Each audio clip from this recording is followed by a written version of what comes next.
Maraming salamat, Panginoon, sa mga salitang naibahagi na sa amin sa buong araw, maghapon, kahapon, Panginoon, at karang araw, Panginoon. Maraming salamat, Panginoon, sa pagkain ng aming kaluluwa, Panginoon. Hayaan mo, Panginoon, na dumaloy ang pagpapala ng iyong mga salita sa amin, Panginoon, hanggang matapos ang mga gawain namin sa araw na ito, Panginoon. Ipadanas mo sa amin, Panginoon, ang iyong presensya, Panginoon, na ikaw ang aming kumit, Panginoon, ang aming makasama, Panginoon, sa buong maghapong ito, Panginoon. Dalangin namin, Panginoon, na patuloy mo kami turuan, Panginoon, mula sa iyong mga salita, Panginoon. Na kami, Panginoon, Lord, ay patuloy na makinig, Panginoon, buksan ang aming mga puso, Lord God, ang aming mga isip, Lord God, nawa, Panginoon, anumang hadlang, Panginoon, na hindi kami makapakinig, Panginoon, ay alisin, Panginoon, sa aming kalagitnaan. Dalangin namin, Panginoon, na ikaw, Panginoon, ang magpuspos sa iyong mga mensahero, Panginoon, sa araw na ito, Panginoon. Dalangin namin, Panginoon, ang tanging tinig mo, Panginoon, ang aming marinig, Panginoon. Anuman, Panginoon, ang maaaring maka-distract sa amin, Panginoon, sa pakikinig ng iyong mga salita, Panginoon, ay dalangin namin, Panginoon, na ito'y alisin sa pangalan ni Jesus Christ. Hayaan mo, Panginoon, ang bawat puso namin, Panginoon, ay matuto, Panginoon. Hayaan mo, Panginoon, na ikaw, Panginoon, ang aming makita. At hayaan mo, Panginoon, ang mga salita mong aming tatanggapin ay magmanifesto sa aming mga buhay, Panginoon. At patuloy, Lord God, at hayaan mo, Panginoon, na kami, Panginoon, ay manangan sa iyo, Lord God. Kami ay laging umasa sa iyo, Panginoon, na hindi lang kami kakayanan, Panginoon, sa pakikinig, Panginoon, ang mamayani, Panginoon, kundi ang tulong ng Banal na Espiritu, Panginoon. Maraming salamat, Panginoon, na patuloy namin inihahabilin sa iyo ang buong maghapong ito, Panginoon, at inaangkin namin ang katagumpayan mula sa umpisa hanggang sa huli, Panginoon, ng araw na ito, Lord God. Ito po ang aming dalangin na may pinakamataas na papuring pagsamba sa pangalan ng aming Panginoong Jesus. Amen. Amen. Hallelujah. Sama-sama tayo muling awitan at tunay na pasalamatan ng ating Diyos na buhay. Ang hininin natin sa oras na ito ang rumaragasang pagpapala mula sa salita ng Panginoon para sa ating lahat. Hallelujah. Ang sabi ng Diyos, aangat ang buhay ko. Ang sabi ng Diyos, sasagana ang buhay ko. Hallelujah.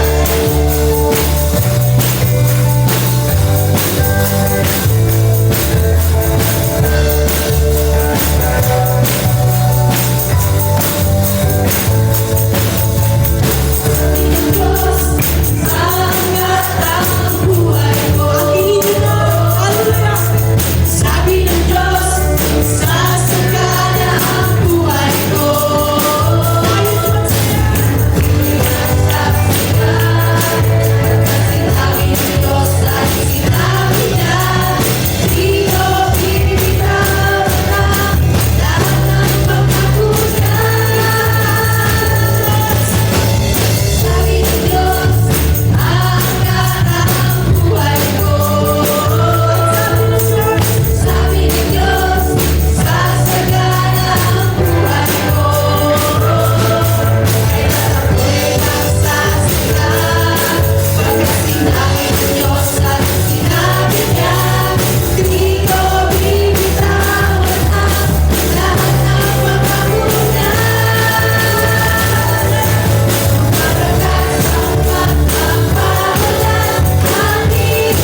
iyong mga salitang pinauunawa mo sa amin, Panginoon.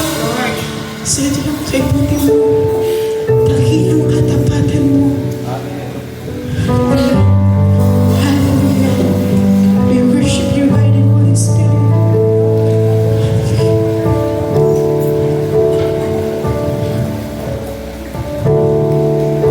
O sadyang kay buti mo, Panginoon. Sadyang Kay buti ng aking Panginoon, nagtatapat sa habang panahon. Maging sa kabila ng aking pagkukulang, biyaya niya'y patuloy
Papaupuin.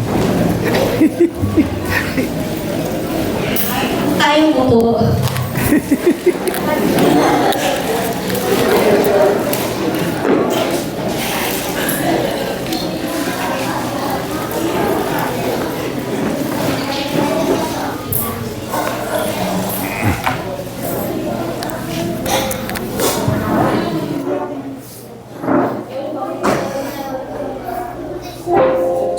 Sir. Sir,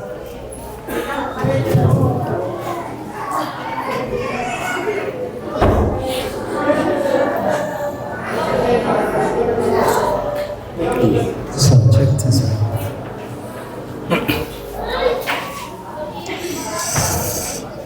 Okay.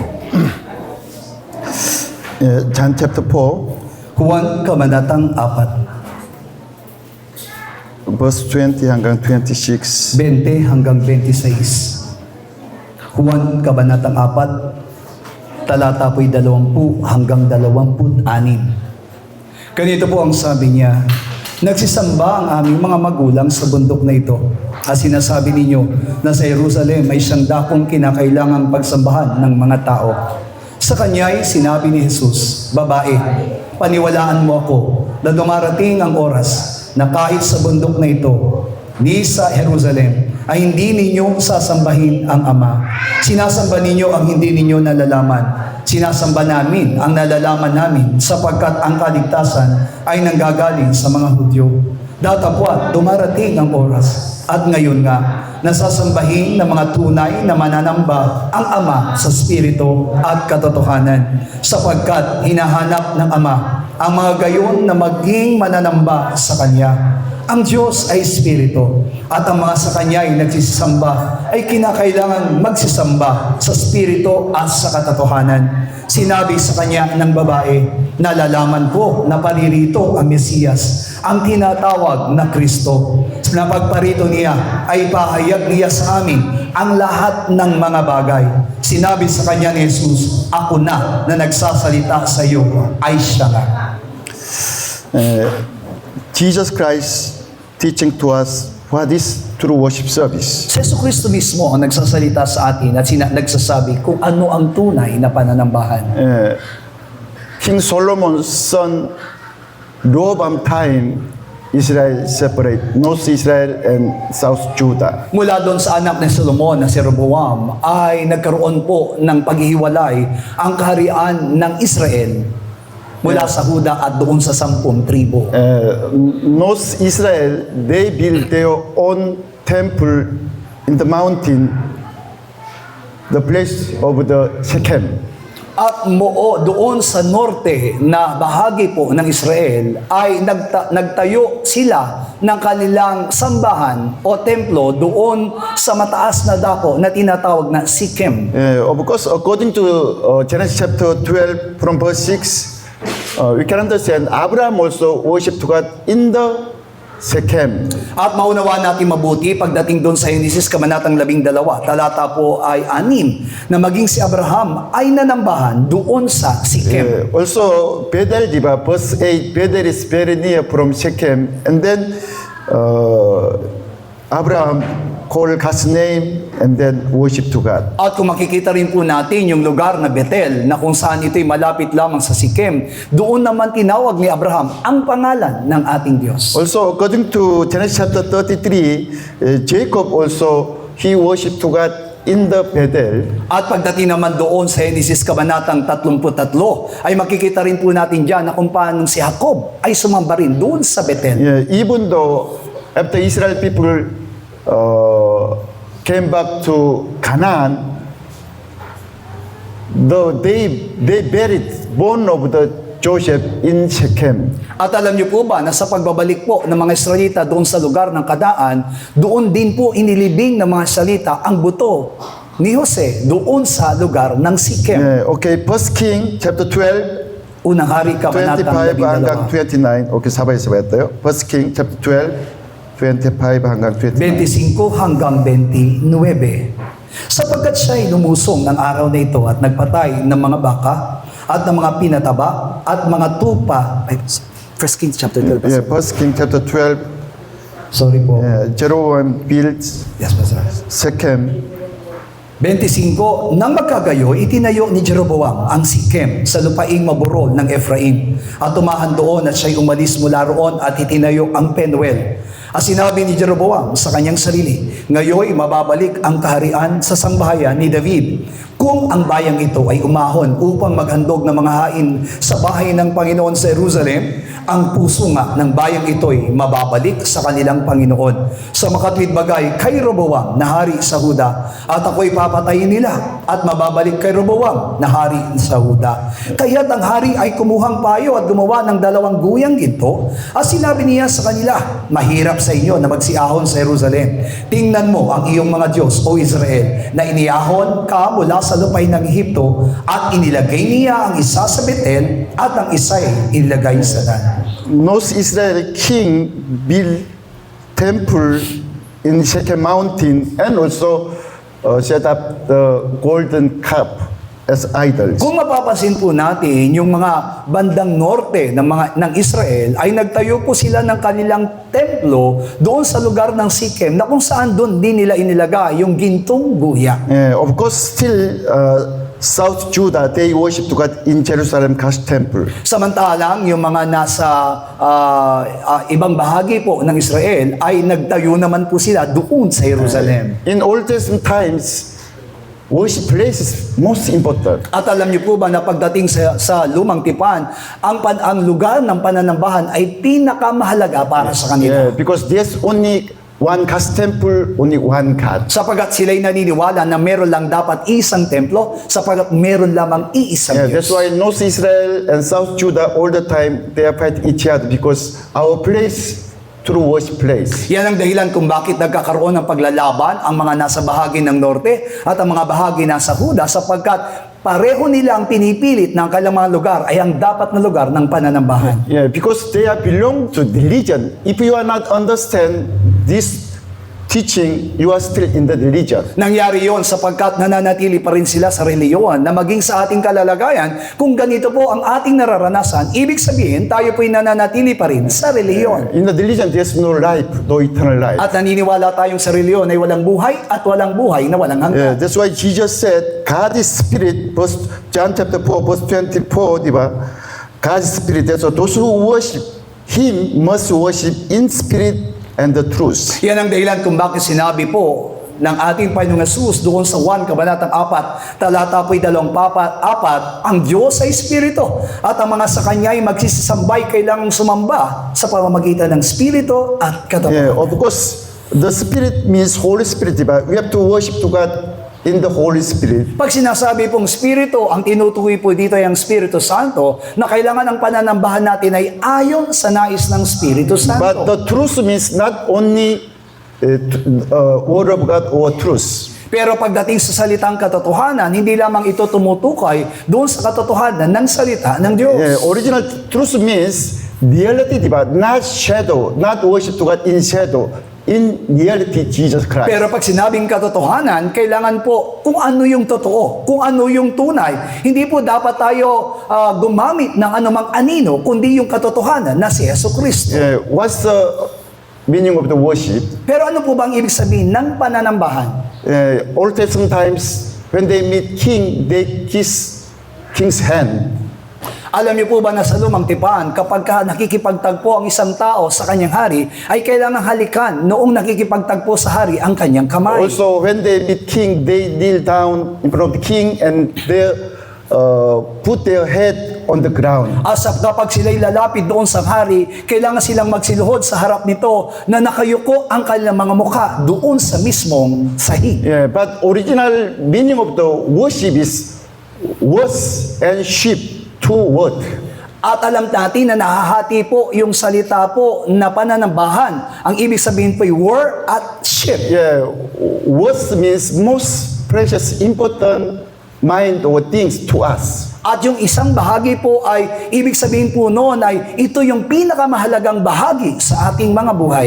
Please you understand why Jesus Christ, when he talked to Samaritan woman, he said to us about true worship service. Kaya nga po maintindihan natin mabuti kung bakit nga po ba na nakakipag-usap ang ating Panginoong Sus doon sa Samaritana ay naigiit niya po ang tungkol sa pananambahan. This Samaritan woman already, he had 5 husbands, but now at the time, you also new husband. Sapagkat nagkataon naman na yung pong babaeng Samaritana na yon ay nagkaroon na po ng 5 kinakasama at doon sa lahat ng kanyang kinakasama, maging yung sa kasalukuyang kinakasama niya ay hindi niya pa rin asawa. To this Samaritan woman, her husband is most important, like as the worshippers, like worshiper. At dahil nga po sa isang babae na may asawa, ang pinakamahalaga ay ang kanyang asawa at ito po ay naituturing na pagsamba sa kanya. In the Bible, the husband means when you have problems, you can depend on person, that is husband. Kaya po sa Biblia po, kapag sinabi pong asawang lalaki, kapag ang isang pamilya ay nagkaroon ng problema sa loob ng kanyang pamilya, ang una nilang lalapitan ay ang ama ng kanilang pamilya. Which means this Samaritan woman all the time depend on her husband. Kaya nga po magiging maliwanag sa atin na itong Samaritanang ito ay lagi po siyang nakatuon sa kanyang That's kinakasama. why you can understand this Samaritan woman only looking for strong and wealthy husband. Kaya siguro maaaring masasabi po natin na itong babaeng Samaritanang ito ay naghahanap ng isang lalaki na maaaring ito ay may kakayanan o kapangyarihan o kayamanan. Like I said, this Samaritan woman worship her husband. At yun po yung tinatawag na pagsamba niya sa kanyang asawa. But thanks God because our Lord Jesus Christ, our husband. Pero salamat sapagkat ang tunay na asawa ng iglesia ay si Kristo. That's why let's see in the Old Testament times what is worship service. Kaya po mula sa lumang tipan ay unawain natin mabuti kung ano ang pananambahan. First, please you understand what is idols. Una ay unawain natin kung ano ibig sabihin ng Diyos-Diyosan. According to Exodus chapter 20 verse 4, Doon sa Exodo, kabanatang 20, talata po ay 4. that is 10 commandments. Yan ay kabilang doon sa 10 utos ng Diyos na ibinigay niya. You shall not make for yourself image, any kind of image. Na huwag kayong gagawa ng anumang para sa inyo, ng larawang inanyuhan. That is idol. If you make any image for yourself, that is idol. Ibig sabihin, dito ay tumutukoy sa Diyos-Diyosan na kapag tayo gumawa ng anumang bagay na inanyuan at hinugisan, ito po ay tinatawag na Diyos-Diyosan. When Israel people came up from Egypt and stay in the desert, they made golden cup and worship to idol. Nang lumabas po ang mga Israelita doon sa Ehipto, ay gumawa sila ng gintong guya. Because Moshe, their leader Moshe went to the mountain but not come back. That's why they said, let's make our God for ourselves. At dahil nga po, si Moses ay pumanik doon sa bundok ng Sinai at hindi pa nakababalik. Kaya naman nagdesisyon ang mga Israelita na kailangan nilang gumawa ng Diyos para sa kanila. If you try to make any image for yourself, that is idol. Kaya po kapag tayo rin po sa ating sarili gagawa ng anumang bagay na dapat natin, na gusto natin sambahin, ang tawag po dyan ay Diyos-Diyosan. Colossians chapter 3 verse 5. Kolosas sabay-sabay tayo. 3:5.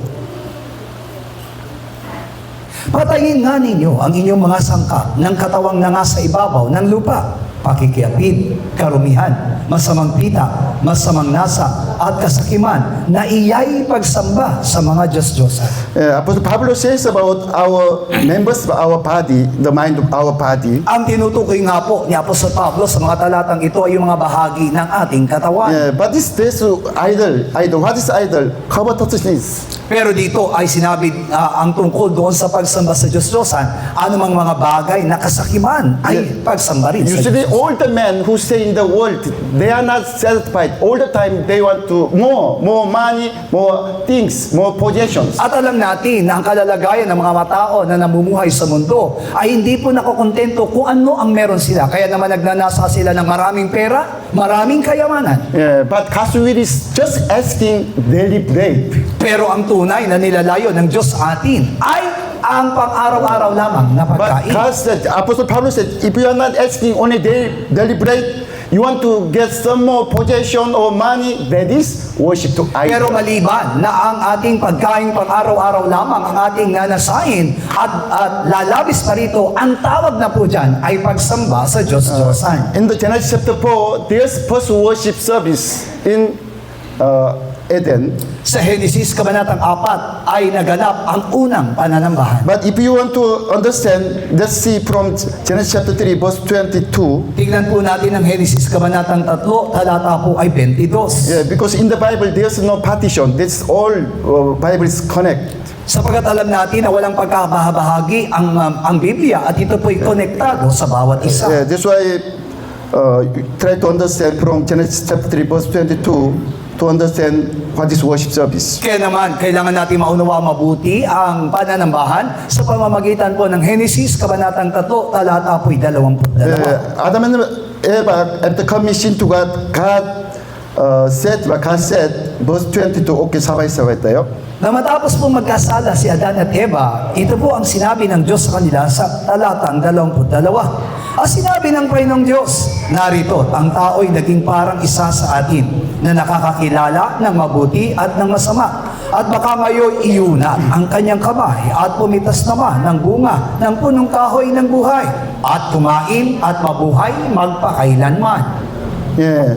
According to verse 23, Lord God sent them out of the Garden of Eden to till, cultivate the ground from the which they was taken. At mula sa 23 ay sinabi na kaya naman pinalayas siya ng Panginoong Diyos sa halamanan ng Eden upang kanyang bukirin ang lupaing pinagkunan sa kanya. Which means, God said to Adam and Eve, you are just mere man, who take out from the ground. Ibig sabihin lamang nito, ipinapakita po ng talatang ito kung ano po yung sinasabi ng Panginoon, ng Diyos sa mga tao, na ang tao ay galing lamang sa lupa. Yeah, because Adam and Eve, they eat the fruit of knowledge of good and evil. Why? They want to be God. Kinain po ni Adan at Eva ang bunga ng pagkaalam ng mabuti at masama sapagkat hinangad nila na maging parang Diyos. That's why God said to them, when you stay in the ground, you nearly understand. You was taken from the ground. You are just Adama. Iyan ang dahilan kung bakit ipinapahayag ng Diyos sa kanila na sa pagbabalik nyo doon sa lupa ay malalaman ninyo kung ano ang inyong pinagalingan na kayo'y Adama lamang o lupa. And Genesis chapter 4, verse 1, and from Adam and Eve, they got person Cain, named Cain. At mula doon sa Genesis Kabanatang 4, talatang 1, ay nagkaroon ng unang anak, si Adan at Eva, at ang pangalan ay Cain. Cain means, there's important meaning, Cain means possession. Pero alam niyo po ba ng ibig sabihin ng salitang Cain? Pag-aari. Person is very important in history, in Israel history. At pagdating sa kasaysayan ng Israel, napakahalaga ang pagiging Yeah, panganay. especially God promised to Adam and Eva from the woman's descendant, Messiah will come. Sapagkat maliwanag na ipinangako ng Diyos kina Adan at Eva na mula doon sa kanilang bini ay darating ang Mesiyas. That's why when they saw person Cain, they said, "Oh, this is very important, my son. We have God already. It is our good possession." Kaya naman nang dumating si Cain sa kanilang mga buhay, inangkin ng mag-asawang Adan at Eva na dumating na sa kanila ang isang anak na kanilang magiging pag-aari. Yeah, according to verse 2, they got second son, Abel, Abel. Pero pagdating doon sa versikulo 2, ay nagkaroon muli sila ng isang anak na si Abel. Abel means nothing. Useless one, nothing. Pero ang ibig sabihin po ng pangalang Abel ay kawalan. Yeah, that is God's nearly mind to us. At alam po natin na iyan po ang kaisipan ng Diyos sa atin. Yeah, according to verse 3, first Cain brought offering of the fruit of the ground to Lord.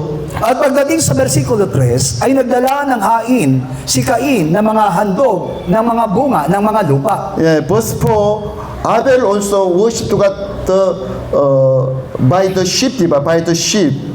Samantalang si Abel, pagdating sa versikulo 4, ay nagdala rin naman ng kanyang panganay na kawan bilang handog. Yeah, but it is problem, only God respect the Abel and his offering, not Cain. Pero ang naging problema, ang naging kinilala lamang ng Diyos na hain sa dalawang hain ay ang hain ni Abel. Yeah, it is important.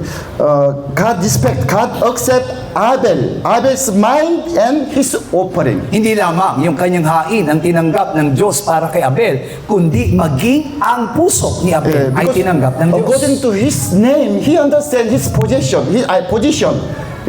He thinking, I am nothing, only worship to God by the blood of the Lamb. Sapagat mula sa kanyang pangalan ay kinilala ni Abel kung ano ang kanyang kalalagayan na wala siya anumang bagay at tanging inaasahan lamang niya ay ang dugo ng Yeah, kordero. but God did not respect Cain and also his offering. Pero hindi po tinanggap ng Diyos at nirespeto ng Diyos ang naging hain ni Cain. Yeah, during Old Testament times, the sacrifice offering is very important. Alam din natin na sa lumang tipan, ang mga hain na inihandog sa Diyos ay napakahalaga. Yeah, but this Cain and Abel's mind is most important in the worship service. Pero alam natin na pagdating doon sa kaisipan o tinataglay na puso ni Abel at ni Cain, ay mahalaga iyon para sa kanilang pananambahan. At the time, Cain and Abel worship to God as a thanksgiving offering, only thanksgiving Kaya offering. nga po masasabi po natin na yung ginawa ng magkapatid na Cain at Abel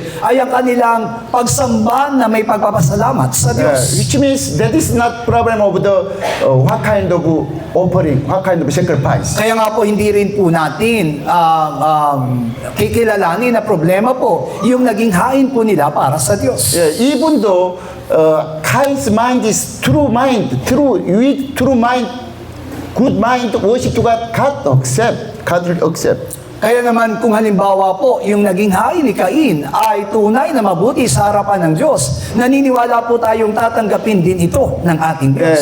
Abel, he understands his situation, his position.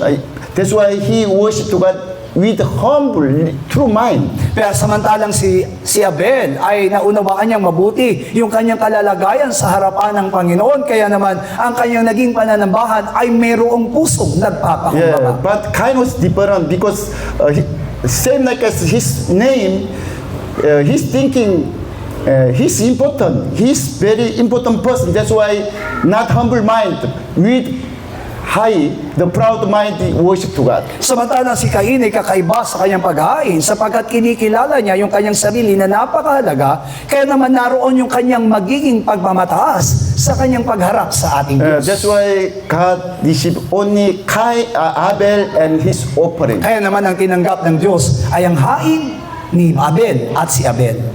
Okay, Deuteronomy chapter 16, verse 16. Deuteronomio 16.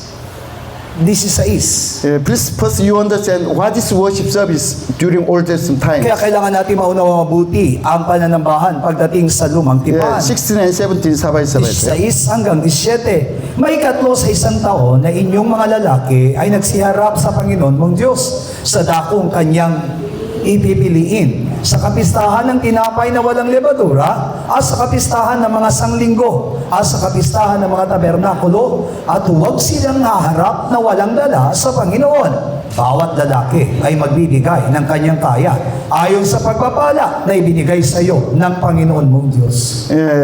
Three special days, di ba? There's the feast of the unleavened bread. That is the feast of the Passover. Shame. Yung tinutukoy dito na tatlong mahalagang kapistahan, katulad po ng kapistahan ng tinapay na walang lebadura, ito po'y tumutukoy doon sa pista ng Pasko. The Feast of the Weeks, that is Day of the Pentecost. Samantalang yung kapistahan ng Sanlinggo, ito naman ay kumakatawan doon sa kapistahan ng All the men, when you come to God, especially these three special days, don't come to God with empty hand. Yun ay Pentecostes, samantalang sinabi ng Diyos sa kanila na kung kayo haharap sa Diyos, sa ating Panginoon, ay huwag kayong haharap ng walang dala. Every man who come to God shall give as his able according to blessing of Lord your God. Ibig sabihin, lahat ng tao na harap at lalapit sa Diyos ay kailangan pong magdala kung anumang bagay na pagpapala nila na galing sa Panginoon. Like I said, in the Old Testament times, with empty hand, we cannot worship to God. Kaya nga po, magiging maliwanag sa atin kapag dating sa pananambahan sa lumang tipan, hindi tayo pwedeng lumapit sa Diyos na wala tayong dala. Yeah, that's why all the time when they worship to God, they bring sheep, goat, or other animals. Kaya naman kapag sila po ay nananambahan at lumalapit sa Diyos, lagi po silang may dalang tupa o anumang handog. Yeah, Old Testament times worship service, the sacrifice of God, that is shadow of Jesus Christ. Today, our worship service. At magiging maliwanag sa atin na yung inihain po nilang sakripisyo sa para sa Diyos ay anino ng ating Panginoong Old Jesucristo. Testament times, the offering, sacrifice of the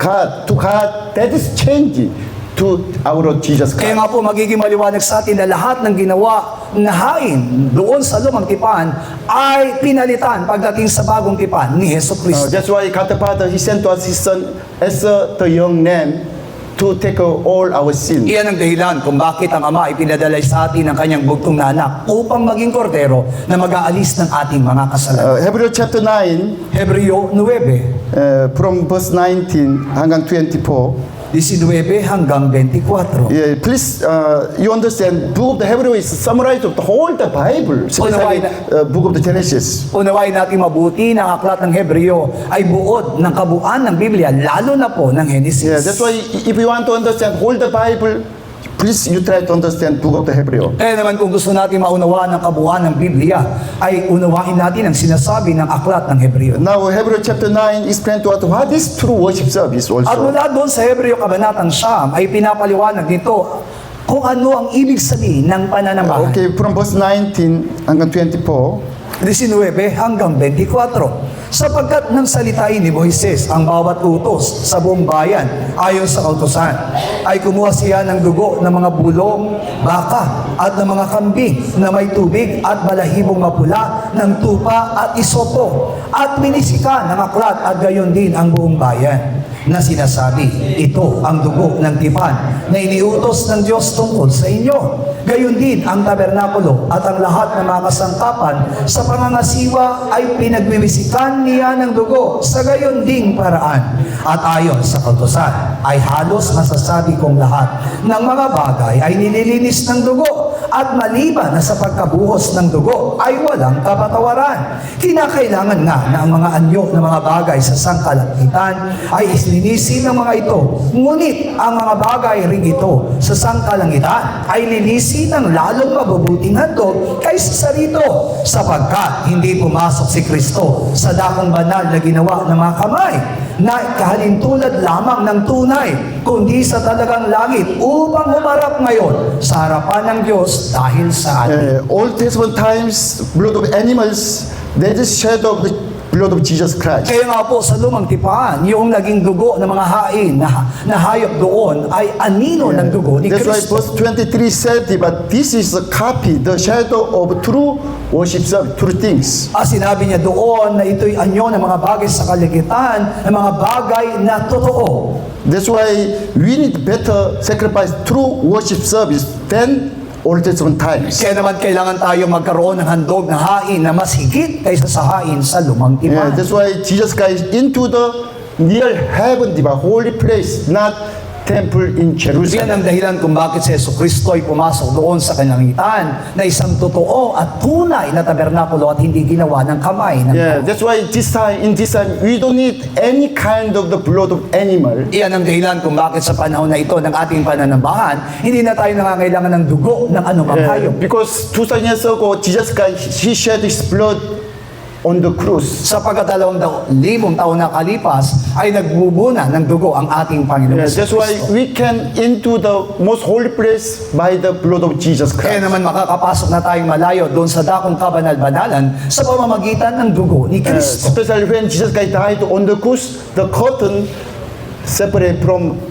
up to down. Iyan ang dahilan kung bakit sa pamamagitan ng kamatayan ng ating Panginoong Jesus doon sa krus ay nahati iyong kurtinang nagahiwalay doon sa dakong banal at dakong kabanal-banalan sa templo sa Jerusalem. From that time, we came into the most holy place in Jesus Christ. Ibig sabihin lamang ni noon ay malaya na tayo makapasok sa dakong kabanal-banalan sa pamamagitan ng dugo And ni the day Kristo of the Jesus. Pentecostal, Jesus Christ sent to us Holy Spirit. At sa pamamagitan po ng araw ng Pentecostes ay pinadala ng Diyos sa atin ang banal na And Espiritu. we already became holy temple. Kaya nga po, dahil doon ay maaari na tayong tawaging banal na templo. Already we became most holy place because Holy Spirit living in us. Na tayo po ay maituturing ng dakong kabanal-banalan sapagkat nananahan na sa atin ang banal na Espiritu. 1 John chapter 1 verse 1, 2. Unang Juan, kabanatang 1, talatang 1 hanggang 2. Yaong buhat sa pasimula, yaong aming narinig, yaong nakita ng aming mga mata, yaong aming namasdan, at nahipo ng aming mga kamay tungkol sa salita ng buhay. At ang buhay ay nahayag, at aming nakita, at pinatotohanan, at sa inyo'y aming ibinabalita ang buhay. Ang buhay na walang hanggan, na kasama ng Ama, at sa atin ay nahayag. Thanks God because Jesus Christ became our atoning sacrifice. Salamat sa Diyos sapagkat naging hain po si Kristo para sa atin. And then He sent us Holy Spirit, and we became most holy place. This body, our mind is become most holy place. Sa pamamagitan ng pagpapadala niya ng banal na Espiritu Santo, yung ating katawan ay tinatawag na yung dakong banal. That's why Jesus said, "But do not worship to God in this mountain or Jerusalem." Iyan ang dahilan kung bakit sinabi ng ating Panginoong Hesus doon sa babaeng Samaritana na hindi lamang sa Jerusalem o dito sa dakong ito sasambahin ng Diyos. Yeah, because from Jesus Christ, worship place changed, not Jerusalem. Sapagkat mula sa ating Panginoong Kristo ay nabago na yung lugar ng pananambahan, hindi lamang sa Jerusalem. From Jesus Christ, the sacrifice, our offer is changing from animals to Jesus At Christ. mula kay Kristo ay nabago rin yung inihahain po na sakripisyo mula sa mga hayop ay naging si Jesu Kristo. That's why Jesus Christ, He said, "Destroy this temple because my body is true temple." Sapagkat sinabi ng ating Panginoong Kristo na wasakin niyo ang templong ito sapagkat ako ang tunay na templo. And Apostle Pablo said, "Your body is God's temple because Holy Spirit live in you." Sinabi rin ni Apostol Pablo na ang inyong katawan ay templo ng Diyos sapagkat ang banal na Espiritu Santo ay nananahan sa iyo. That's why individually we can worship to God by ourselves. Yan ang dahilan kung bakit ang bawat sa atin ay pwede nang manambahan kahit mag-isa. Our those day worship service only just small worship service, one kind of only worship service. At masasabi po natin na yung ginaganap nating pananambahan tuwing araw ng Panginoon ay isang bahagi lamang ng pananambahan. If you think those day worship service only one worship service, that is true. Only one worship service, you are still in religion. Kaya kapag ang paniniwala po natin na yung ating pananambahan ginagawa ay ang tanging dapat pananambahan, ibig sabihin lamang yan, nananatili pa rin kayo sa relihiyon. Of course, those day worship service important, very important in the church. Totoo naman po na talagang napakahalaga para sa isang iglesia ang araw ng pananambahan. Because from Monday to Saturday, we are separate church, diba? Every family is like a church, separate church. Sapagkat tuwing araw po ng Lunes hanggang Sabado, tayo po'y tinatawag na hiwa-hiwalay na iglesia sa individual, bawat pamilya. Monday to Saturday, we worship to God by ourselves, also with our family. Ibig sabihin, sa pamamagitan po ng araw na iyon, ay pwede tayong manambahan kahit tayo po ay nag-iisa, individual. And then, in the those days, all the churches, all the family, we gather together and worship to God. Samantarang sa araw naman ng Panginoon, tayo po'y tinitipon upang sama-sama naman pong manambahan sa ating Diyos. Yeah, but this time, please, you understand, Old Testament times, you have to really understand the meaning of the Old Testament sacrifice worship service. Pero liwanagin natin mabuti ang kahulugan ng pananambahan dahil sa lumang tipan sapagkat iyon ang ating pinapag-aralan sa kasalukuyan. Number one, we cannot worship to God with empty hand. Una, sa lumang tipan, hindi ka pwedeng manambahan na wala kang dala. Thanks God because Jesus Christ become our atoning sacrifice. Pero salamat sa Panginoong Jesus sapagkat siya mismo yung ating naging handog ngayon. That's why you don't need any kind of animals. Just you can worship to God our deity, Jesus Christ. Iyan ang dahilan kung bakit hindi na tayo kailangan pang magdala ng mga hayop na ihahain sa araw ng pananambahan sapagkat sapat na si Kristo na siyang naging hain para sa One atin. more important things. God want to see our mind, not only the sacrifice. Ang isa pang bagay na napakahalaga sa pananambahan ay gustong makita ng Diyos ang nilalaman ng ating mga puso at hindi po ang ating That's mga why handog. when you come to worship, on the Lord's Day, it is important your mind. Kaya naman sa ating pagtungo doon sa araw ng pananambahan, napakahalaga po kung ano ang kalalagayan ng ating mga puso. Yeah, because if your mind is other place to the other things, that is not worship service. Sapagat kung kayo'y mananambahan, ngunit ang puso naman po ninyo ay malayo sa pananambahan, hindi po yan matatawag na pananambahan. Yeah, we have to worship to God with whole our mind. Kailangan po na kung tayo'y mananambahan, kailangan ito'y buong Yeah, puso, with whole our strength. buong Yeah, kalakasan, with all our at life. buong buhay natin. Yeah, because that is commandment of God, diba? Love your God and love your neighborhood. Sapagat yan mismo ang tunay na utos ng Diyos na mahalin mo ang Diyos at mahalin mo ang iyong kapwa. Yeah, thanks God, because now we are not alone. Jesus Christ live in us. At salamat sa Diyos sapagkat hindi na tayo nag-iisa. At si Kristo'y nananahan sa atin. Yeah, by the Holy Spirit, our Lord Jesus Christ live in us. Sa pamagitan ng banal na Espiritu Santo, ang Panginoon ay nananahanan sa atin. When we kneel accept water baptism, already our sinner died with Jesus Christ on the cross. Sa pamagitan ng bautismong ating tinanggap, si Kristo na nananahan sa atin at namatay na ang ating lumang That's why John chapter 13, verse 13 and 14, diba? Who is born again? Who is born again? God's children. Explain to us. At ipinaliwanag po ng Juan, Kabanatang 13, talata po'y 14, sino po ba ang isinilang na muli? Yeah, Jesus said, I left up, like as the time of the Moshe, like as the snakes. Kung paano itinaas sa ilang yung ahas, iyon ang tunay na kalalagayan ni Kristo. You see, 2,000 years ago, Jesus Christ crucified on the cross. 2,000 taon nakalipas, ay ipinako sa krus ang ating That's Panginoon. why Catholic Church is still there, Jesus Christ on the cross. At nakita natin na nga sa mga simbahan ng mga Katoliko na meron pa rin silang nakapakong Kristo. But time of the Moshe, when they angry to God, God sent to them fiery serpent.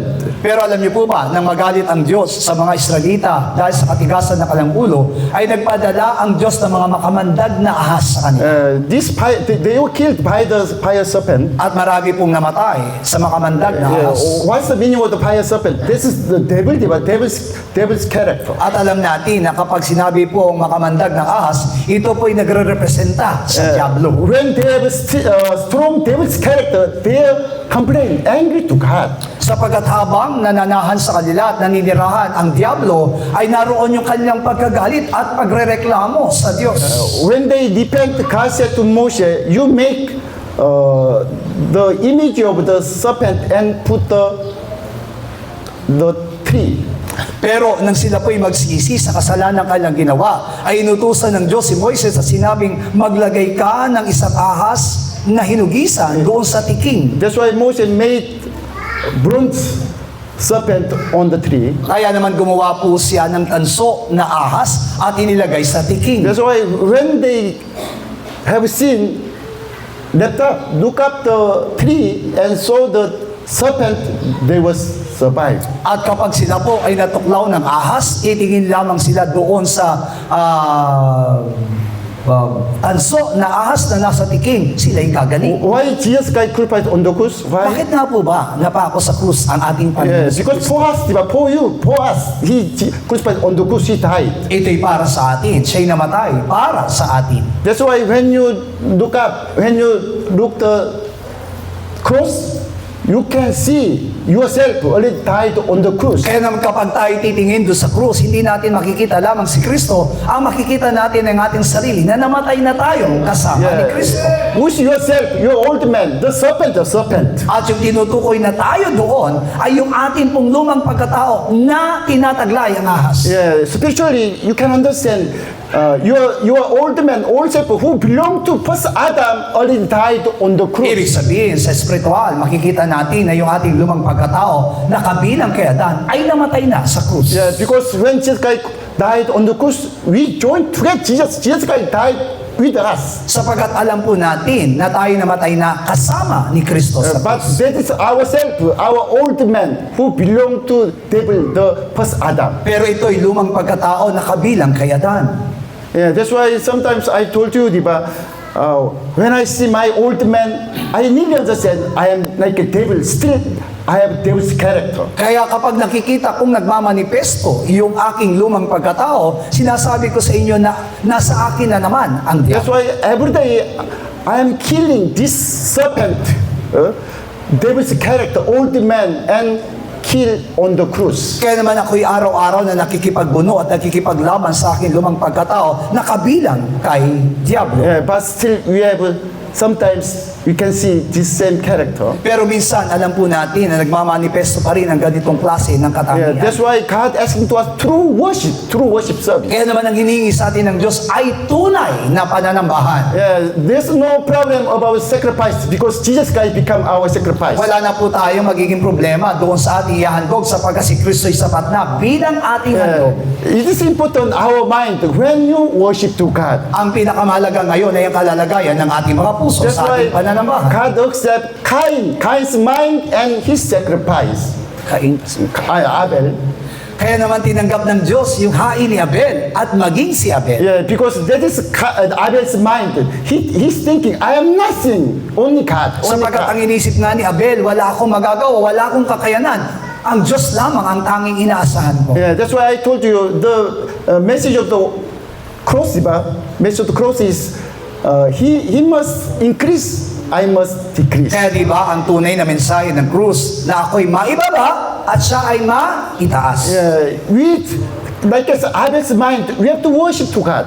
Kaya naman, katulad po ng kaisipan at puso ni Abel, ganun po ang dapat nating pananambahan. Philippians chapter 2, Pilipos, kabanatang from verse 5 to 8. 5 hanggang 8.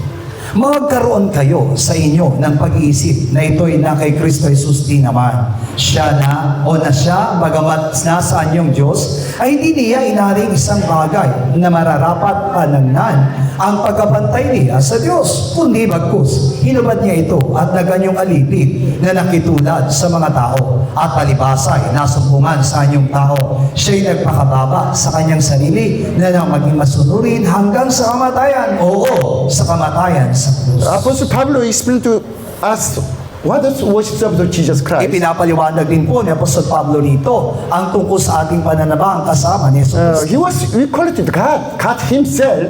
na siya po'y kapantay ng Diyos at siya'y Diyos mismo. Yeah, but he's thinking he's nothing, but nothing. And he decided to become servant, like a little man. Pero ipinalagay ng ating Panginoon ng kanyang sarili, wala.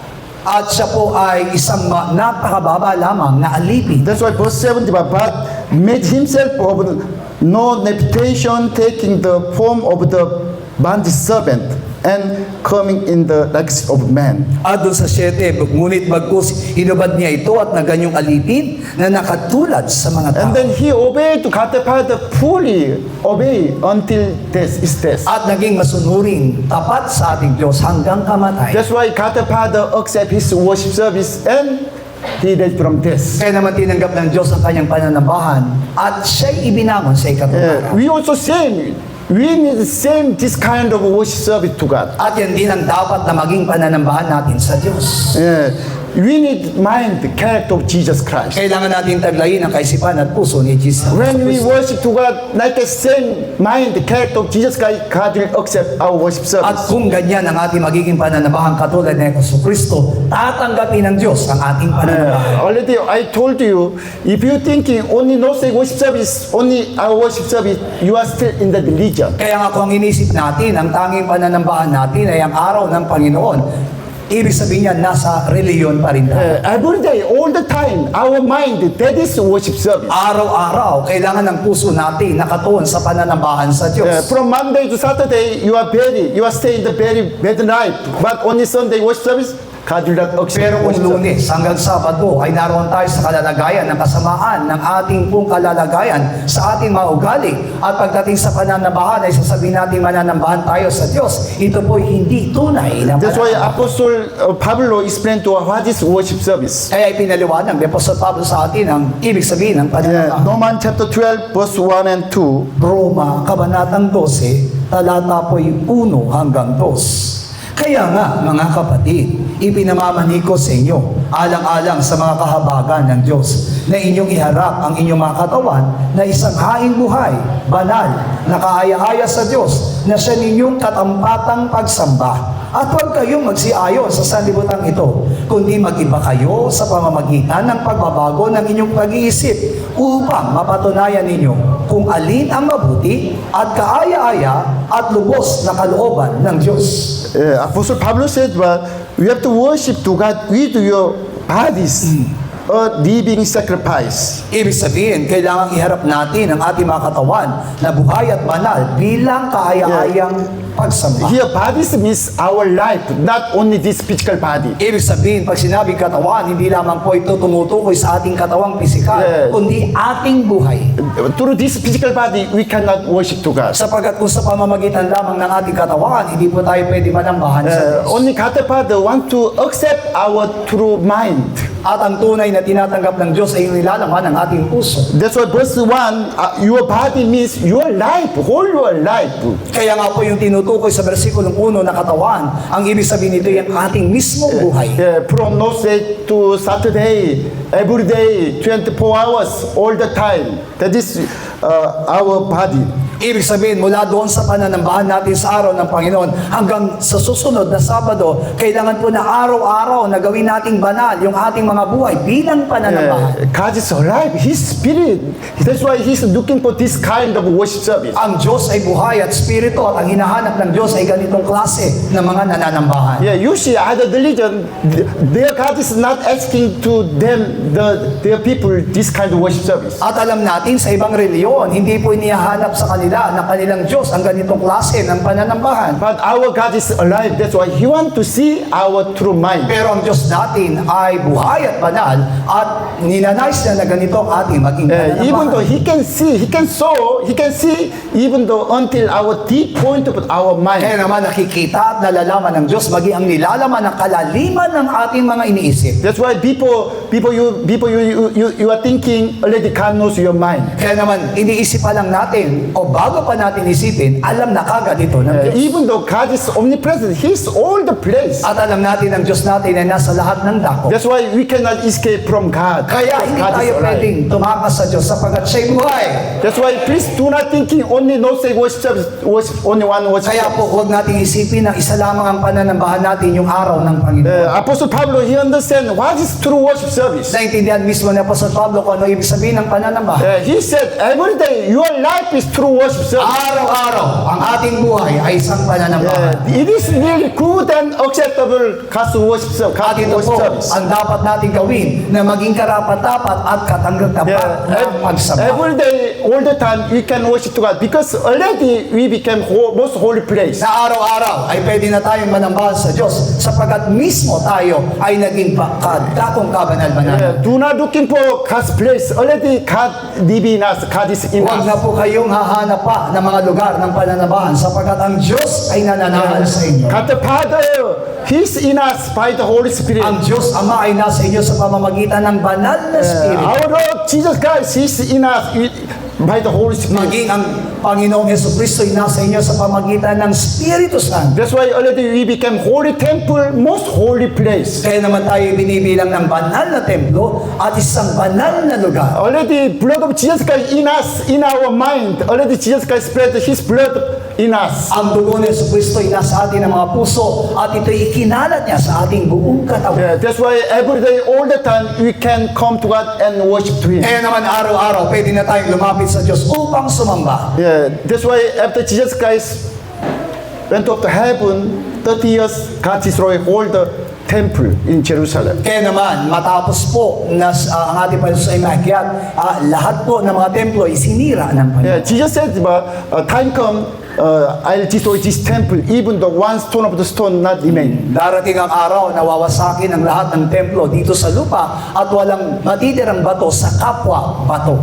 Because through temple, Jesus Christ came to them, but they killed Jesus. Sapagkat bagamat dumating na sa kanila ang tunay na templo, pero pinatay nila si Jesus Yeah, Cristo. that's why after Jesus Christ, he said, after Jesus Christ died on the cross, and there's no temple in the world. Iyan ang dahilan kung bakit matapos pong mamatay at muling mabuhay ang ating Panginoong Sus, ay winasak ng Diyos ang lahat ng templo at wala nang natitirang tunay na templo sa lupa. That's why by the Roman soldiers, God destroyed whole the temple in Jerusalem. At sa pamagitan ng mga Romanong sundalo ay sinira ang lahat ng templo sa Jerusalem. That's why they cannot worship to God in Jerusalem temple. Iyan ang dahilan kung bakit hindi na sila pwedeng manambahan sa mga templo sa Jerusalem. Thanks God, because now we don't need to go to Jerusalem to worship to God. Pero nagpapasalamat tayo sapagkat hindi na natin kailangan pumunta sa Jerusalem para manambahan. You can worship to God even though Manila, even though here, even though Korea, any place in the world. Kaya sa lahat ng lugar, Korea man, Karanglan man, o Manila, pwede ka nang manambahan. That's why when I stay in Korea, I worship to God even though alone. Kaya nga po pag nasa Korea ako, ako'y nananambahan doon sa Diyos kahit mag-isa. Yeah, because I know our province church is not real church like this. Sorry, I'm sorry. Pagkat nararamdaman ko na yung iglesia na nandoon sa lugar namin, hindi tunay na iglesia. That's why I cannot join to them. Just worship service with my family, with online, or with myself. Kaya nga nananambahan na lang ako kasama ng aking pamilya o minsan ako'y mag-isa. How about in the last day, if the devil destroy all the church, where can you worship service? Paano kapag sa huling araw nasira na yung mga iglesyang ito na ating pinanambahan? Saan ka mananambahan? At the time, can you looking for worship service or church? Maghahanap ka pa ba ng iglesia ng pananambahan sa lugar? Yeah, already you are God's temple. Trinity God is living in you. Tayo na mismo ang tinatawag na templo at ang tatlong personang Diyos ay nananahan na sa atin. You can worship to God any place, even though you are small in the one room or basement. Kaya pwede ka naman nambahan kahit sa lugar, kahit sa ilalim pa ng lupa. Yeah, that's why please you understand what is true worship service. Kaya kailangan natin maunawaan kung ano ibig sabihin ng tunay na If you want to again, Hebrew chapter 13 Hebreo 13, explain to us again what is worship service. pinapaliwanag nito kung ano ang pananambahan. Whole chapter, that is our worship service. Ang ibig sabihin po ng Hebreo Kabanatang 13 ay ang ating pananambahan. Okay, especially you see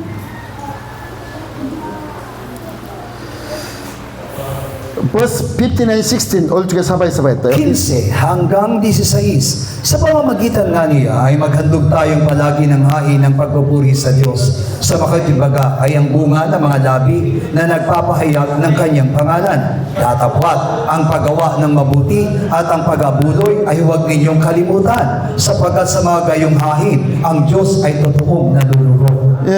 This Apostle Pablo in the Hebrew chapter 13 as a final message, he explained to us what is worship service. Bilang huli po na pananalita ni Apostol Pablo sa mga taga-Hebreo ay ito po ang ipinaliwanag niya ang tungkol sa pananambahan. He said about verse 15, let us continue to offer the sacrifice to praise to Lord our God. Na sinabi niya maghandog tayong palagi ng hain na pagpupuri sa Diyos. She means every day, all the time, continually worship to God. Na araw-araw kailangan tuloy-tuloy ang ating pananambahan. And then verse 16, this is most important worship service, he said. Sinabi niya ito ang pinakamahalagang pananambahan. Do not forget to do good and to serve, for which such sacrifice God is will please. Na huwag nating kakalimutan ang paggawa ng mabuti at ang pag-aabuloy, sapagkat yan ang gayang hain ng Diyos ay totoong nalulugod. Every day do good and then share our things. That is worship service. Na kapagawa na araw-araw ay dapat tayong gumawa ng mabuti at araw-araw ay bahagi natin ang lahat ng bagay na meron tayo. On just you thinking yourself, your family, that is not worship service. Pero kapag ang inisip mo lamang ang sarili mo at ang iyong pamilya, ibig sabihin hindi yan.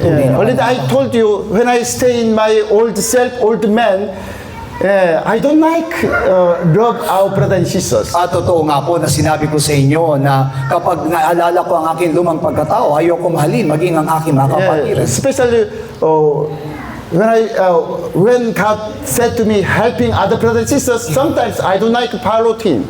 At kapag sinasabi ng Diyos na tulungan mo ang iyong mga kapatiran, minsan hindi ako sumusunod. Yeah, that's why every day I am denying, kill myself. Kaya naman ginagawa ko ay tinatanggi ko ang aking sarili at pinapatay. Why? Araw-araw. Because after kill my old man, I can worship to God. Sapagkat naniniwala ko kung mamamatay ang aking lumang pagkatao, malaya akong makakapanambahan sa Hebrew chapter 1, verse 1, sabay-sabay tayo. This is worship service. Kabanatang 1, talatang 1, ang Diyos ay nagsalita ng unang panahon sa ating mga magulang sa iba't ibang panahon at sa iba't ibang paraan sa pamamagitan ng mga propeta. Hebrew chapter 1, verse 1, di ba?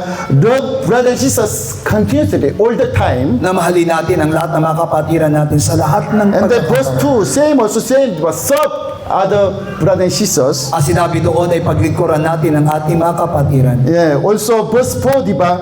Verse 4, your marriage is very important. That's why protect your marriage, family. Yan po'y nakasulat sa Hebreo Kabanatang 13, doon sa talatang 4 ay ang tungkol sa mag-asawa. And then again, verse 5 says about covetous, without covetous, you have to satisfy with on his daily bread.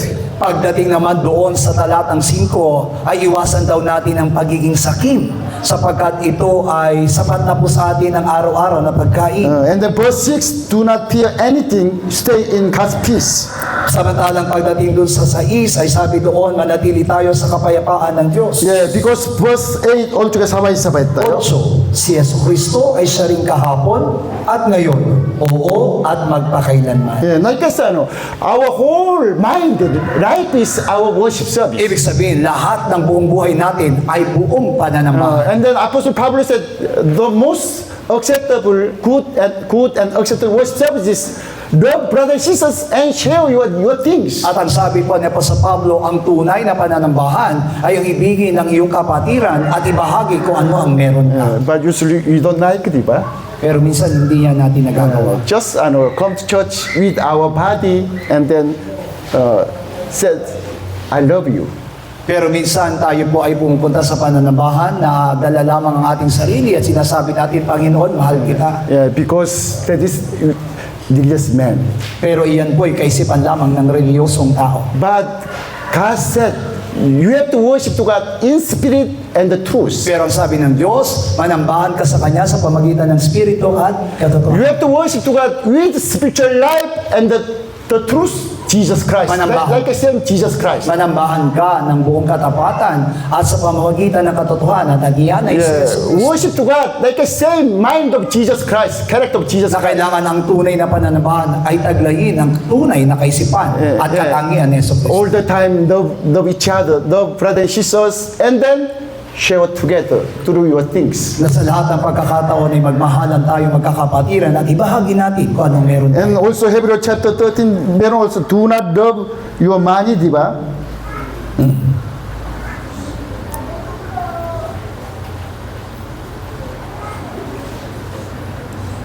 Okay, verse 5, sabay-sabay tayo. 5. Mawilag kayo sa pag-ibig sa salapi. Magkasya na kayo sa inyong tinatangkilik, sapagkat siya rin ang nagsasabi, sa anumang paraan ay hindi kita pagkukulangin, sa anumang paraan ay hindi kita pababayaan. Yeah, according to NIV, do not love money, do not love money. Sabi doon ay huwag natin ibigin ang salapi. Yeah, if you love money, you are not worship to God.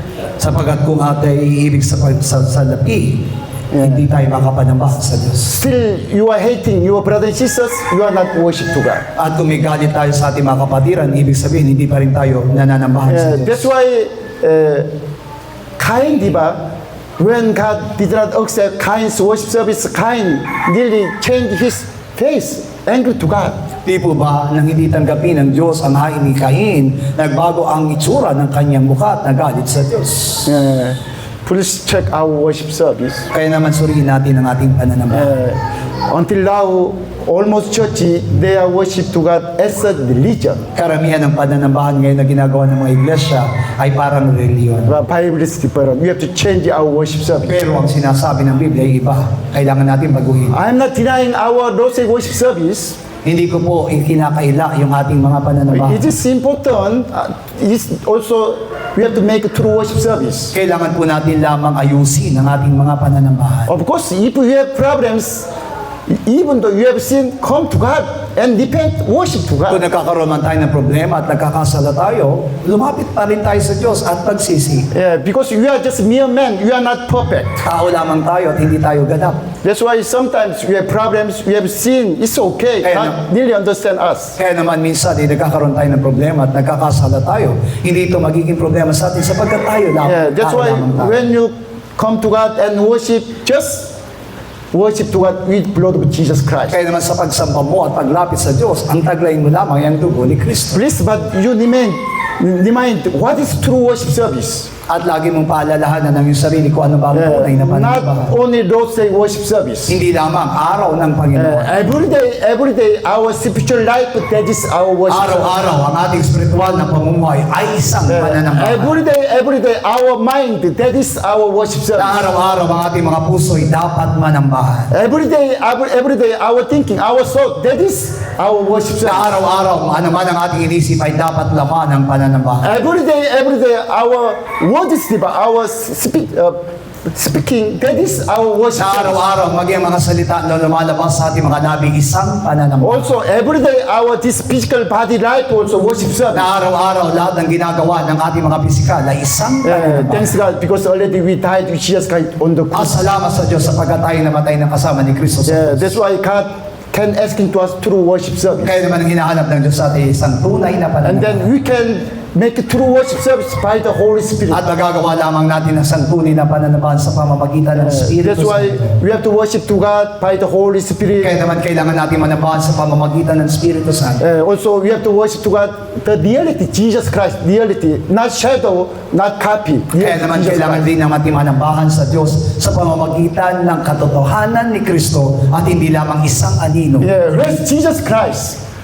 Where's Jesus Nasaan Christ? si Yesu Kristo? Jesus Christ is you. Nasa atin. It is. Nasa atin na siya. Yeah. Like a same, you are like a same Jesus Christ. Kaya nga po masasabi natin katulad na tayo ni Kristo. Yeah, that's why Bible said you are body of Christ, diba? Body of At ang Christ. sabi ng Biblia, Members of the Jesus "Ikaw Christ. ay katawan ni Kristo. He's our head, we are His body. Siya ang ating ulo at tayo ang kanyang Yeah, katawan. we are one, not two. Iisa na tayo sa kanya. That's why we have to worship to God same like a Jesus Kaya Christ. naman ang ating pananambahan ay katulad ng pananambahan ni Yesu Kristo. That's why when we worship to God like a Jesus Christ, God will accept our worship. At kapag ang ating pananambahan ay katulad ng kay Kristo, tatanggapin iyan ng ating Diyos Ama. We have to change the religious worship service to true worship service. Pagawin natin ang ating reliyosong pananambahan sa tunay na pananambahan.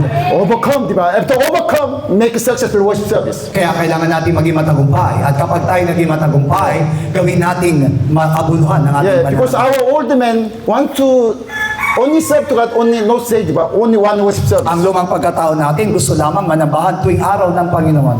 But we become a new men who belong to Jesus Christ. Pero bago na tayong pagkatao at kabilang na tayo kay That's Kristo. why we have to worship to God through worship service. Kaya naman kailangan lagi ang pananambahan natin ay totoong Every pananambahan. day, 24 hours, we have to make a successful worship Sa service. araw-araw, kailangan 24 oras, tunay at tapat ang ating pananambahan. Of course, we have still this physical body, diba? Physical body, simple body. Taglay pa rin natin ang ating pisikal at makasalan ng katawan. Yeah, we are not strong. All the time, we cannot overcome. Hindi tayo malakas at minsan hindi tayo nagtatagumpay. Yeah, that's why we have to pray and then we have to lead by His Holy Spirit. Kaya naman kailangan nating manalangin at piliting mapangunahan tayo ng Espiritu Santo. That's why we have a morning prayer and also evening prayer. Yan ang dahilan kung bakit meron tayo sa ating iglesia sa Manila na panalangin sa umaga at panalangin sa... What's the meaning of the morning prayer? Ano ibig sabihin ng panalangin sa umaga? Yeah, from first time,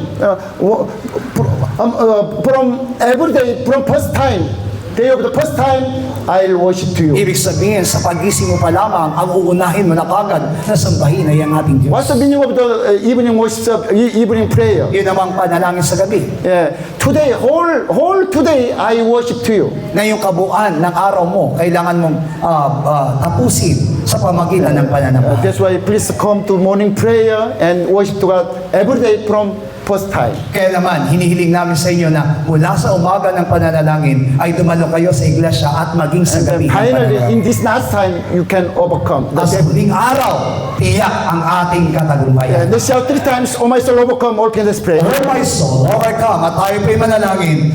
Oh my soul, overcome.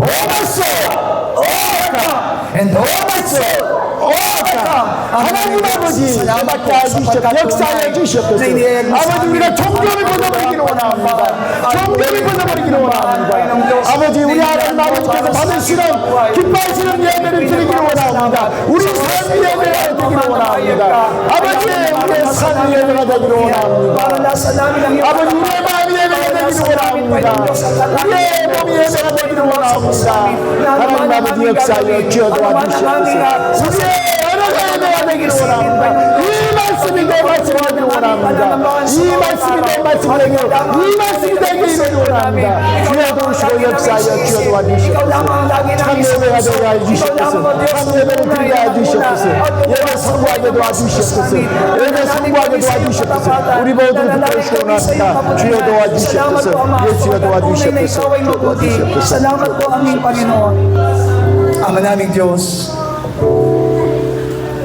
salamat po sapagkat kahit sa maliliit na bagay, itinutuwid mo kami. Salamat, Panginoon, sapagkat tunay na minamahal mo ang Iglesia ng Philippine Holy Joy Church. Masakit, mahirap, pero ang katotohanan ay malaya mong inihahayag sa aming iglesia. Taglay namin ang kahinaan, Panginoong Diyos. Now, we have discovered, O Lord, that sometimes, even pastors, kahit mga pastor, tamad manalangin. Ayaw manalangin. Admit kami, Panginoong Diyos. Pero salamat sapagkat sa iglesia ng Philippine Holy Joy Church, tinuruan mo kami na unahin ka sa panalangin at tapusin ang araw sa pamamagitan ng panalangin. Ama, mula sa amin ang mga pastor, tanggalin mo ang katamaran. Tanggalin mo, Panginoong Diyos, Father God, ang kawalan ng interes sa panalangin. At ayaw mong manumbalik ang morning prayer and evening prayer maging sa mga branch churches po namin, Panginoon. Panginoon, hayaan mong mag-umpisa ang panalangin ito mula sa mga pastors, mula sa mga manggagawa, hanggang sa mga miyembro. Baguhin mo kami ng mga pastor, humihingi kami ng kapatawaran sa iyo dahil sa aming mga kahinaan. At ikaw lamang, O Diyos, ang tunay namin, Panginoong God, na paglingkuran at sambahin sa aming buhay. Salamat po, aming Ama. Tunay na napakabuti mo sa amin. Naniniwala kami, Panginoon, lahat ng mga pagtutuwid na ginawa mo sa umagang ito ay isang pagpapala para sa amin. Salamat po, Ama, sa pangalan ni Jesus. Amen. Palakpakan po natin ang ating Diyos sa buhay. I think it is really better that lahat po ng mga branch churches should really revive in prayer. Mula rito sa Putlan, sa Bunga, sa Janet, sa Dimawit. Kung hindi niyo pa po naumpisahan ang morning and evening prayer, start na po ngayon. Amen po ba? Mga pastor, ginigising tayo ng Panginoon. Huwag na tayo maging tamad. Amen. Kahit mag-isa lang kayo sa church, sama niyo yung asawa ninyo, dalawa na kayo. Sama niyo yung anak niyo, 3 na kayo. Amen? Pero the most important thing is really you feel, kailangan ako yung manguna. And when the other members will see, masipag yung pastor namin manalangin, gusto rin namin manalangin. Tandaan natin, ang katagumpayan ng church natin ay ang Diyos. Hindi sa pamamagitan ng ating kakayanan, umasa tayong lahat sa Diyos. Amen? So, alisin na yung tamad, pagiging tamad. Amen? Yung mga miyembro, gisingin nyo si pastor, manalangin tayo, pastor. Amen? Kung ayaw ng pastor ninyo, kayo ang manalangin, mapapahiya yung pastor. Amen po ba? O nakahiga pa yung pastor ninyo, buhusan nyo ng tubig. Amen? Tapos, kayo ang manalangin. Patugtugin nyo yung ating prayer song. Amen? Patugtugin nyo yung prayer song natin. Tapos, di ba, magigising si pastor. Nananalangin ka na. Amen? Kasi kailangan po talaga. Sabi nga, di ba, every day is a worship service. Amen po. Halimbawa po, nasa trabaho kayo. Amen po ba? Mag-online kayo. Kami, nilalive na po namin ngayon yung morning prayer. Yung mga kapatiran namin hindi na nakakapunta, nakikita nila, magmo-morning prayer na rin sila. Makikisabay-sabay na rin po sila. Kasi lalo na kung malayo sila, di po ba? Di ba sabi ng Panginoon, every day, alone you can worship. So, pwede. Amin po ba? Wala na tayong mahadlangan na kasi layo ng church, pastor, kaya hindi na kami makadalo. Hindi na. I-live mo. Amen? Habang nagpe-prayer ka na, ay, pastor, gising na. Nagpe-prayer na. Habang nagluluto yon, amen po ba? Busy-busy. O, samahan ka na niya. Inahalo niya. Kaya nang baka, yung kamatis po, sana masunog. It's really prayer. Amen po ba? Kailangan po natin sama-sama dahil naniniwala tayo na nagising ang Philippine Holy Joy Churches through prayer. Kaya tayo nananatiling ganito dahil nananalangin tayo. Without prayer, amen po ba? Alam niyo po kayong mga branch churches, lagi po kayong kasama sa panalangin namin every day. Every day we pray. Amen po ba? Pinapanalangin namin, Lord, revive mo yung mga churches namin sa Philippine Holy Joy. Amen po ba? Kahit saan nandun, hindi namin kayo maabot physically but spiritually. Through our prayers, inaabot namin kayong lahat. Yung pala tulog na tulog kayo. Amen? So now, gising. Oo. Magising tayo. Amen po ba? Importante, leaders, mag-umpisa tayo. Kung ayaw ng leaders, mga miyembro, kayo mag-umpisa. Ayaw ng pastor, kayo ang manalangin. Kayo ang pumunta dito sa church. Lagi naman nakabukas ang church. Amen po ba? Pumasok kayo at manalangin kayo. Kailangan natin ng prayer sa iglesia. Amen? Huwag niyong tipirin ang panalangin dahil pag tinipid natin ang panalangin, titipirin din ng Diyos ang biyaya niya sa atin. No, we need to pray every day. Amen po ba? Kailangan nating manalangin. Sometimes nararamdaman ko rin, nararanasan, ang hirap bumangon. Amen? Mahirap bumangon. Sometimes puyat. Sometimes hindi ako makatulog. Amen? Iba na yung tumatanda eh. No, kapag tumatanda ka pala, pinakamatagal mo ng tulog, 3 hours. Amen. Hindi na ako nakakatulog na mahaba. Pag nagising na po ako ng alas 12, alas 2, alauna, wala na. Hindi na ako makakatulog niyan. Hihintayin ko na yung alas 4. Sabi ko, magsusundo na ako nito. Kailangan ko na, kahit na nakakaantok pa. Amen. Kahit na nakakaantok pa, gigising na po kaming mag-asawa. Kahit na struggle, sabihin ko sa asawa ko noon, kahit na masakit ang katawan niya, you need to walk up. Kailangan natin magsundo, kailangan natin. Mas nakakahiya po na pupunta ang kapatiran, ikaw tulog pa. Pastor, hallelujah. So sabi ko, Lord, hindi pwede. Kahit natamad ako, in Jesus' name, oh my soul, overcome. Oh my soul, kinakausap ko rin yung sarili ko, oh my soul, hindi ka pwedeng tamad. Hindi ka pwedeng lupay-pay. Amin, pumis ko, tao lang din, diba? Tao lang din. Lahat tayo nandulupay-pay, napapagod. Pero walang magagawa ang pagod. Mas manaig ang Espiritu ng Diyos sa atin. Hallelujah. Kahit na kahapon, kahapon no, nag-interpret ako kay Pastor, antok na antok talaga ako. Hinihintay ko yung sinasabi ni Pastor, pero minsan, sabi ko, Lord, bakit ganito? Inaantok ako, siguro dahil ng lamig sa karanglan. Amen. Inaantok ako, Lord, in Jesus' name, I have to overcome. I have to overcome. Amen po ba? Kasi kung ako matutulog, tulog din kayo. So, sabi ko, I need to overcome. I need to overcome this, Lord. Kasi, kailangan, amen po ba, utusan mo yung sarili mo. Yung kaluluwa mo, utusan mo. Hallelujah! But it is not only for pastors, but all the church. Lahat tayo'y templo ng Diyos. Amen? Sasabihin siguro natin, Pastor, hanggang kailan tayo mananalangin? Hanggang sa muling pagparito ng Panginoon. Kailangan nating manalangin. Hanggang kailan tayo mananambahan? Hanggang sa pagpunta, hindi hanggang sa pagparito. Hanggang sa pagdating natin doon sa piling ng Panginoon, wala tayong ibang gagawin kundi manambahan. Amen? O sabi daw dito ng isang kabataan, ang haba-haba naman ang gawain. Mga pastor, baka ang gawain nyo, 1 oras lang. Kaya yung mga miyembro ninyo, nag-iinip. Bakit doon sa church daw nila, ang ikli lang ng pananambahan, dito daw ang haba. Amen? Hindi daw siya sanay, ang ikli-ikli lang daw doon sa kanilang simbahan. Philippine Holy Joy Church din siya, bunga daw.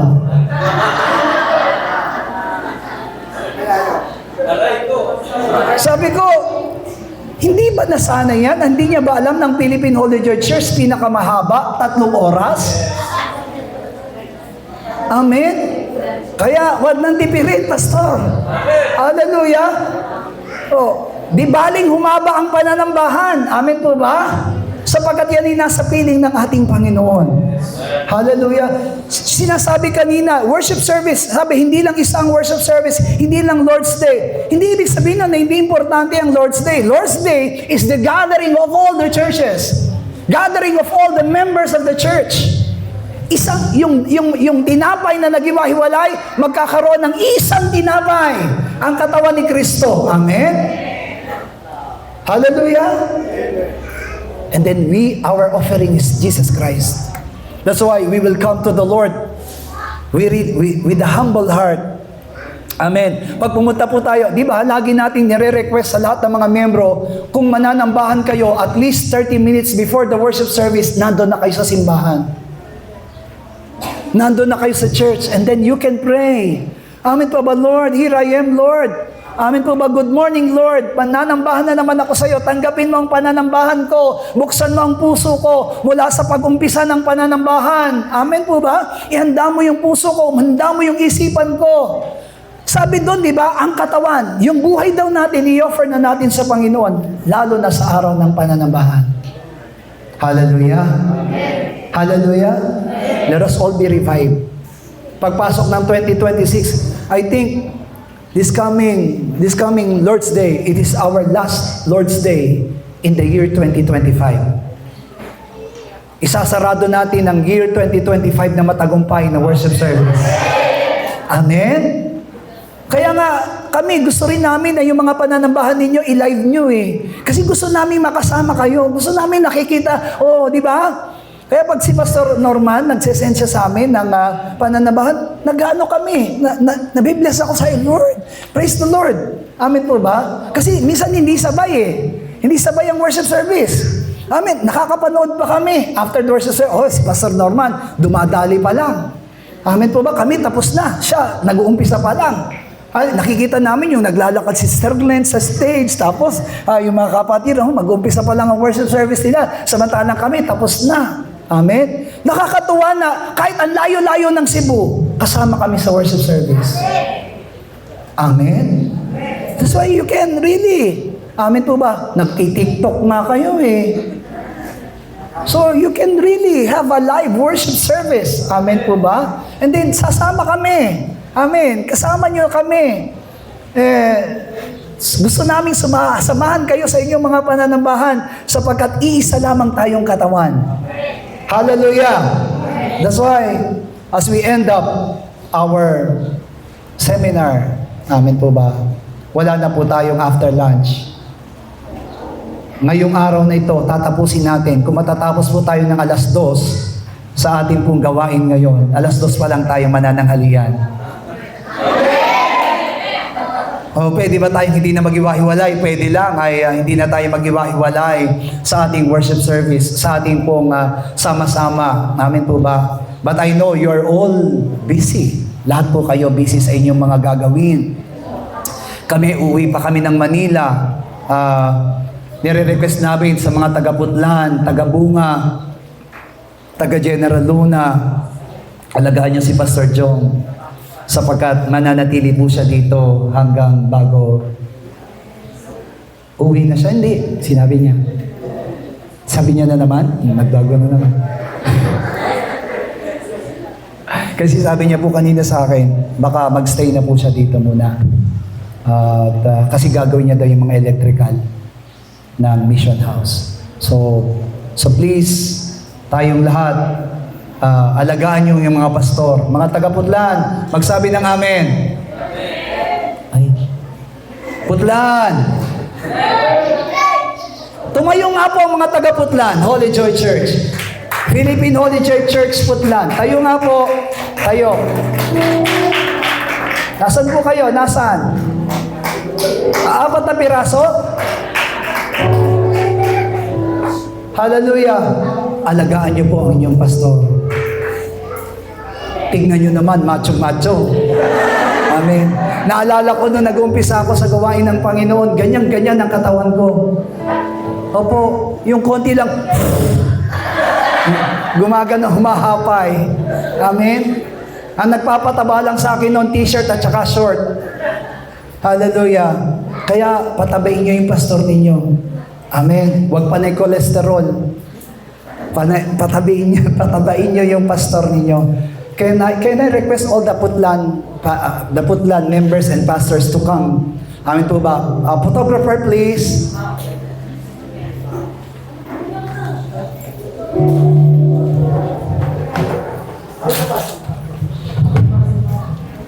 Yung mga taga-Putlan, please.